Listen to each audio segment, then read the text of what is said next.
One Piece characters get transported to the Marvel Universe all the time, but this story is gone. Nah, be different because we're restarting it off right. Here in this very important moment, where Luffy accidentally punched through a portal during a fight with some pirate or another, and ended up in New York City. He crashed straight through the window of a hipster coffee shop just as Tony Stark, aka Iron Man, was trying to enjoy a nice, quiet cappuccino. Some heroes save the world. Others just try to survive a coffee shop. Let's do this. Our first funny moment is going to be pretty quick. It's just to establish that Luffy doesn't understand coffee at all. So after taking a big bite of his meat bun, he asks the barista for a meat-flavored espresso. And when she brings it over, he tries to drink it all in one gulp and spits it out immediately. Luffy, why does this soup taste like burnt trees? And now our second funny moment, Tony, getting his sarcasm mode activated. Tony tries to explain to Luffy that what he is drinking is yuan soup and is yuan made of meat. But every time he says something intelligent, Luffy cuts him off by asking, "Is there meat in the milk foam?" And Tony just can't help himself. Tony, if there was, I'd be worried. And I've fought aliens. Now let's move on to our third funny moment, where Tony's sarcasm hits its peak. Luffy gets up on the counter to try to find some more meat in the milk foam, and accidentally knocks over an empty cup. Then he sees the button on the side of Tony's suit and presses it without thinking. That button just so happens to activate the coffee brewer mode that Stark was secretly testing. Out comes a perfect espresso from his wrist. Luffy, best robot ever.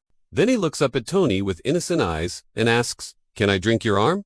"Tony, I swear, I'm retiring after this." Our fourth funny moment is going to be one of those blink and you'll miss it moments. While Tony is arguing with the barista about how to make a decent cappuccino, Luffy sneaks back onto the counter and starts eating everything on the display. He thinks they're free samples. Luffy grabs a muffin, licks the foam off someone's mocha, then grabs a bag of coffee beans and starts eating them raw.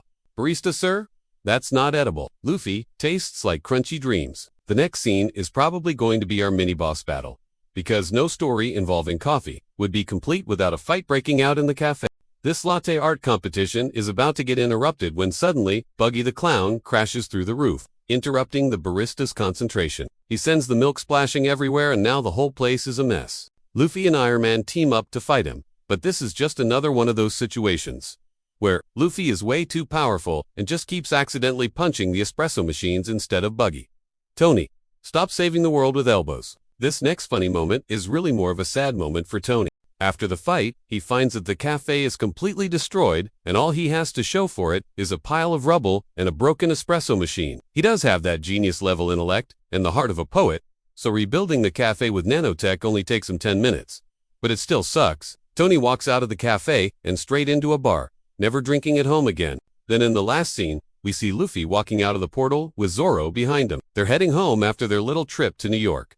Luffy stops to thank Tony for the coffee and offers him half a meat bun as a gift. Tony looks at the destroyed cafe behind him and sighs as he accepts the gift. Tony, next time, I'm drinking at home. Luffy, next time, I'm bringing Zoro. That was the end of that crossover. I really hope you enjoyed. If you did, please leave a like. If you want to see another crossover, then you should check out the Ben 10 Om. Thank you so much for watching, and have a great rest of your day. Zoro immediately went over to the serious section of the gym and started his intense training. Luffy bounced around the more lighthearted area. He found a bunch of weird-looking machines with buttons and flashing lights and decided to play around with those instead. First, Luffy came across a treadmill that looked like a sushi conveyor belt to him, so he jumped on it thinking he could get some free food. The moment he stepped on it, the machine whirred to life and shot him across the gym like a human cannonball. He flew through the air and landed with a crash into the protein shake bar, sending bottles of neon-colored liquid flying. I thought it was a meat belt. Luffy winned, picking himself up from the pile of weight machines. Meanwhile, Zoro was grunting and straining as he tried to figure out how to use one of the weight machines. After a few moments of contemplation, he figured out that the instruction manual was upside down and flipped it the right way to read it. It said to lift the red lever to increase the weight load, and since he didn't see a number next to that instruction, he assumed that it meant to lift the entire thing. So he took a deep breath, tensed all his muscles, and lifted. With a deafening crack, the weight rack lifted straight up off the floor, but unfortunately, so did the floor beneath it. The metal groaned and buckled under the sudden strain and completely split apart, sending Zoro crashing down onto the ground floor, along with the weight rack. People stared in shock as the dust settled. Then someone in the crowd cheered. "New world record," they shouted. Zoro dusted himself off and shrugged. That was the warm-up. Luffy bounced over, completely oblivious to the destruction that had just occurred. He found a pair of dumbbells that looked like giant chicken legs and started flexing his arms in front of the full-length mirror. "Ew, nice pecs, bro," Luffy said to himself. Then he turned to Zoro and asked, "Wanna have a Zoro deadpanned and said, That's cheating. Luffy deflated slightly, then puffed himself back up like a balloon using gear. Third, how about now? He asked with a big grin. But Zoro just shook his head. You look like you're about to pop. Don't strain yourself. Then he walked away, annoyed at how excited Luffy was about such a trivial thing. Robin, who had been watching from afar, decided to intervene before things got any more out of hand. She walked over and suggested that they do some yoga to improve their balance training. Yoga? Luffy asked with a confused tilt of his head. Like those guys who always fall asleep during gym class? Zoro added, earning a sharp glare from Robin. Despite their protests, she tricked them into joining her yoga class, which was held in a small room with mirrors on all the walls. At first, the class was going well. Robin demonstrated various poses while Luffy and Zoro attempted to copy her. However, Luffy quickly became frustrated because his legs kept getting tangled up. In his frustration, he accidentally switched legs and fell flat on his face. Meanwhile, Zoro had fallen asleep mid-pose and was snoring loudly, much to the annoyance of everyone else in the class. Robin sighed and ended the class early, telling them that they could keep practicing on their own. As soon as they were out of earshot, she collapsed onto a nearby mat, rubbing her temples. In the end, Luffy and Zoro got banned from the mirror area for causing too much destruction and were told to leave. If they didn't want to break anything else, on their way out, Luffy grabbed a giant dumbbell that was shaped like a turkey leg and took a bite out of it. To his surprise, it tasted real. And when he looked around, he realized that Sanji had made a bunch of meat-shaped dumbbells for him to find. Apparently, Sanji had gotten fed up with Luffy refusing to train and decided to make him an offer he could unrefuse. Zoro picked one up to try it out, but it cracked his tooth. The gym owner came over to kick them out, but he couldn't help but laugh at how hilariously busted the whole place was. He gave them both Gym Kings of Chaos awards and sent them on their way. Luffy was bouncing with excitement as he walked away. Best gym ever, he shouted. Zoro, on the other hand, was already regretting his decision to bring Luffy along. Next time, I'm training alone, he muttered. The Straw Hats are sailing to an island where Luffy is told by his doctor to take a day off and not cause any trouble. Of course, Luffy promises this won't happen, and the episode starts with him just relaxing on the beach, being a good little pirate. But this doesn't last long, as he gets bored and decides to go exploring. While walking through town, he comes across the local tavern and decides to make it his new hangout spot. After getting kicked out for trying to order too much food, he stumbles upon the mayor's office and sits in the chair. As soon as he does this, he becomes the new mayor by some weird island magic. And with that, the Marines show up looking for him, because he was wanted for stealing a pudding from a shop earlier. Now, since he's the mayor, he can't leave, or else the Marines will arrest him. So instead, Zoro cuts the mayor's hair, and they try to sneak him out of the back door. But unfortunately, they're spotted, and now the Marines are after them. In order to escape, Luffy signs a peace treaty with the Marine captain using a doodle, which basically says that the Marines can't hurt him, or is not. But when the captain tries to take him in anyway, Zoro steps in and says that he'll take responsibility for Luffy's actions. This makes the Marine captain really happy, as he thought he'd finally be able to arrest someone important. So he lets the Straw Hats go with a warning to stay out of trouble. And that's pretty much the end of the episode. Oh, but not before Luffy changes some stuff in the mayor's office. Of course, he changes the name of the town to something that doesn't make sense, and he makes some weird pirate laws like meat must be free every Friday. Oh, and he also appoints Zoro as his bodyguard, which confuses Zoro, and that's the end. I honestly thought this was going to be a longer episode, but it's only 23 minutes long. That's shorter than some of the other episodes. Well, if you liked it, be sure to smash that like button and subscribe so you don't miss any more episodes.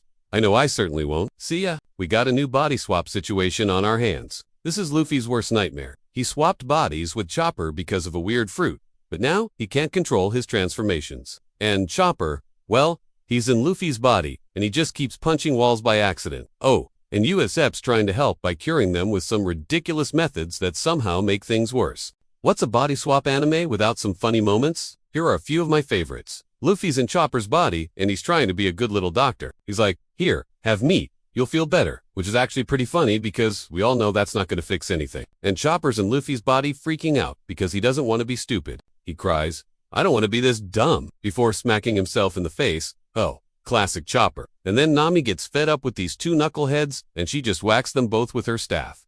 I love her reaction here. It's like, you guys are so freaking stupid sometimes. Well, Nami, you just wait till you get a taste of that sweet hockey power, because things are about to get real. Meanwhile, back at the Sunny, Brook is playing doctor, and he's trying to help out too, but he's just making things worse. I mean, have you seen him? He looks like he's about to perform an autopsy instead of helping with a body swap. Maybe Robin's right. Maybe they should just leave it alone. But no, they gotta go and make things even more complicated. Oh, and it gets worse when they use a devil fruit power on top of the body swap. What was that power, you ask? Well, I'll tell you what it does. It turns the target into whatever they're transforming into next. So if they transform into a fish, they'll turn into a literal fish. That's great. Just great.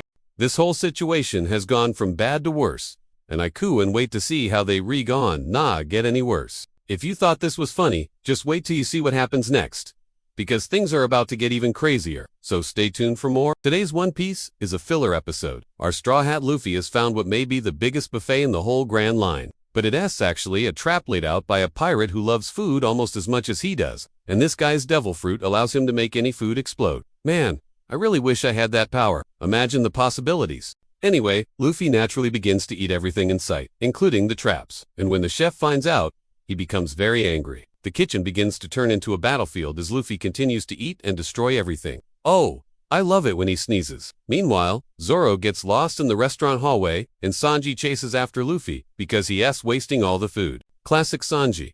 He kicks Luffy in the back of the head, but it doesn't even faze him, and Zoro finally finds the bathroom, but it's full of trap food. He manages to avoid all of them except for one cake, which promptly explodes in his face. Man, that escalated quickly. Back in the kitchen, Luffy is still wreaking havoc until the chef tries to end things by throwing a giant pie in his face.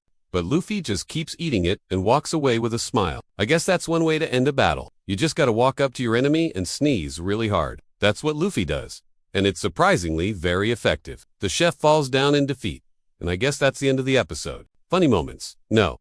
1. When Luffy ate too much, he began to float away like a balloon. He was literally floating away. No. 2. When Sanji was chasing Luffy through the restaurant, he slipped on some spilled milk and fell flat on his face. And no. 3. When Zoro got lost in the restaurant, he walked straight into a wall and knocked himself out. Classic Zoro. That was today's One Piece. If you liked it, please hit the like button and subscribe. See you next time.